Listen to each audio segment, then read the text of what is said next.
The Moto Morini X-Cape is one of those motorcycles which grows on you more with time. My colleague Preetham rode it a few months ago in a closed, regulated off-road environment, and he was impressed by it.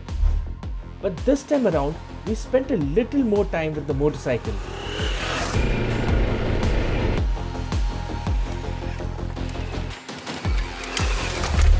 Moto Morini is a new and a relatively lesser known motorcycle brand in India. The X-Cape, the motorcycle that you see here, is one of the two motorcycles on sale from the brand in India. The other one being the Semezzo Scrambler. The X-Cape 650, as you can see, it's a nice tall motorcycle, has lots of road presence, and this new red passion color, it stands out not only on the road but among other ADVs as well. Let's get to know this motorcycle a little better. The X-Cape 650 is a tall motorcycle and the seat height is at about 835 millimeters, which is quite tall. So new riders, new ADV riders or people who are upgrading from regular motorcycles will find this bike a little daunting. But having said that, the height disappears on the move. Plus, if we talk about the stand-up riding position, let me show you. If we talk about the stand-up riding position, it is very comfortable and feels natural. The handlebars are nice and wide and you get a good sense of balance. With that said, the motorcycle feels really alive. So let's go and ride this motorcycle.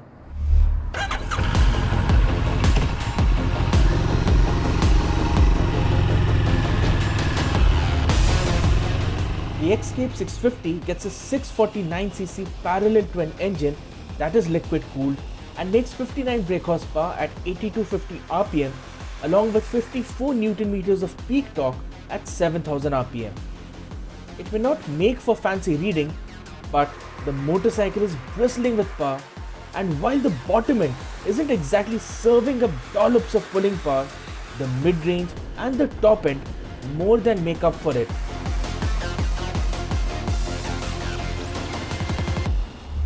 The way the motorcycle builds up speed after 3000 rpm is very impressive, and no matter what the spec sheet says, the power and torque on tap is more than enough for regular use and then some more.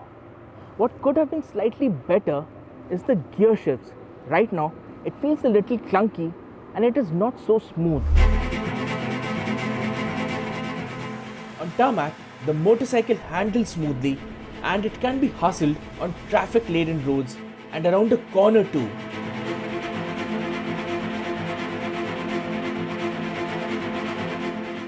Tipping in the motorcycle is easy and feels neutral despite its heavy curb weight of 235 kg. And while the dual sport tires from Benelli work very well off-road, the grip could be a touch better on tarmac. It is not a deal breaker though. The brakes though are a bit spongy and we found the ABS to be a bit too intrusive for our liking. What could also be a bit of a bother is the fact that the suspension, while it is adjustable, is really stiff in its factory settings. But a little bit of tinkering could help you get better results. We suggest you work the suspension settings a bit and find out what works best for you, especially when going off-road. The Moto Morini X-Cape 650 loves it when you mix things up. It is a surprisingly good motorcycle when going off-road. Despite its weight, it is easy to manage on surfaces with loose traction. The slim profile on the tall seat makes it easier for riders to put their feet down. And it is also easier to slide back and forth on the seat. The grip from Pirelli Dual Sport STR tires is quite nice and makes the motorcycle forgiving even if you overcook the throttle. Throw a nicely dialed in suspension and off-road ABS in the mix and you get a middleweight motorcycle that is actually quite capable and more importantly enjoyable. Take the motorcycle on a sandy trail and to keep the power flowing, you need a few extra revs, and you need to be very generous with the throttle while going over the rough stuff. Keep the throttle going and the motorcycle will follow through. The balance and stability of the X-Cape 650 is on point as well. The X-Cape 650 gets a decent list of features. The 7-inch TFT color display is probably the best in the segment and has good animation too. It gets Bluetooth connectivity and tire pressure monitoring system as standard as well. In terms of electronics, the only feature it gets is off-road ABS, which disengages ABS on the rear wheel. There is no traction control or riding modes. That way, the motorcycle is a bit raw, but will be appreciated by purists all the same. Plus, the 19-inch front wheel and the 17-inch rear are spoked and are tubeless, so that is a great feature to have.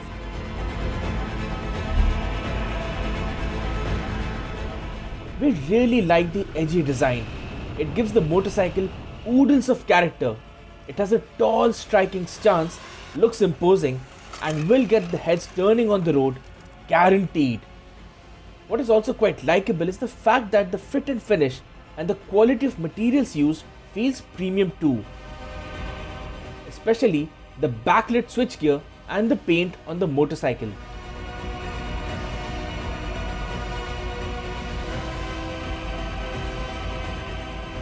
What is not going to play in its favor though is the very limited reach of Moto Benelli showrooms across the length and breadth of the country. There will be questions on reliability and longevity as well, because we have seen many brands like Hyosung, SWM, FB Mondial, MV Agusta, UM Motorcycles and others come to India and exit the market. The challenge for Moto Morini and Adishwar Auto Ride India, which also has brands like Benelli, Zontes, Keeway and more recently QJ Motor, is to build trust in the market, and that will be a long drawn process. Having said that, the product itself, the Moto Morini X-Cape 650X, is tough, packs in decent performance and practicality, and can take a beating too. In terms of sheer off-road capability, it might just outrank the Suzuki V-Strom 650 XT. Yes, it is that good. At a price of 7,50,000 rupees ex-showroom, the motorcycle is decently priced too. If you are in the market and you're looking to buy a 650cc off-road oriented touring machine, then the Moto Morini X-Cape 650X is your best bet right now.